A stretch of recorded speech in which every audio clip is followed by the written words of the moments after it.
لڑکیوں کے اسکول میں آنے والی نئی ٹیچر خوبصورت اور بااخلاق ہونے کے ساتھ ساتھ علمی طور پر بھی مضبوط تھی،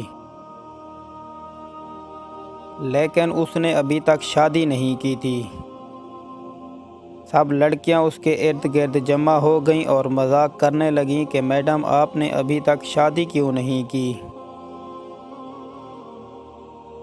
میڈم نے داستان کچھ یوں شروع کی کہ ایک خاتون کی 5 بیٹیاں تھیں۔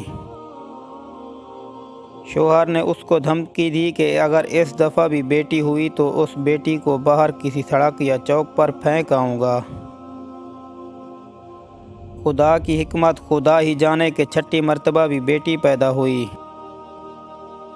اور مرد نے بیٹی کو اٹھایا اور رات کے اندھیرے میں شہر کے مرکزی چوک پر رکھ آیا۔ ماں پوری رات اس ننھی سی جان کے لیے دعا کرتی رہی اور بیٹی کو اللہ کے سپرد کر دیا۔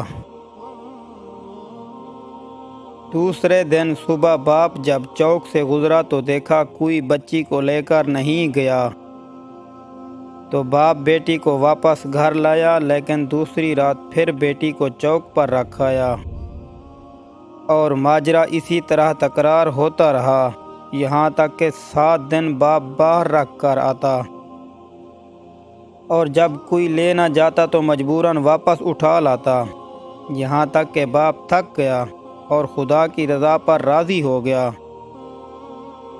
اور پھر خدا کا کرنا ایسا ہوا کہ 1 سال بعد ماں پھر حاملہ ہو گئی اور اس دفعہ اللہ نے ان کو بیٹا عطا فرما دیا، لیکن کچھ ہی دن بعد بیٹیوں میں سے ایک فوت ہو گئی، یہاں تک کہ 5 بار حاملہ ہوئی اور اللہ نے 5 بیٹے عطا فرمائے، لیکن ہر دفعہ اس کی بیٹیوں میں سے ایک اس دنیا سے رخصت ہو جاتی۔ فقط ایک ہی بیٹی زندہ بچی اور وہ وہی بیٹی تھی جس سے باپ جان چھڑانا چاہ رہا تھا۔ ماں بھی اس دنیا سے چلی گئی۔ ادھر 5 بیٹے اور 1 بیٹی سب بڑے ہو گئے۔ ٹیچر نے کہا پتہ ہے وہ بیٹی جو زندہ رہی کون ہے؟ وہ میں ہوں، اور میں نے ابھی تک شادی اس لیے نہیں کی کہ باپ اتنا بوڑھا ہو گیا ہے کہ اپنے ہاتھ سے کھانا بھی نہیں کھا سکتا،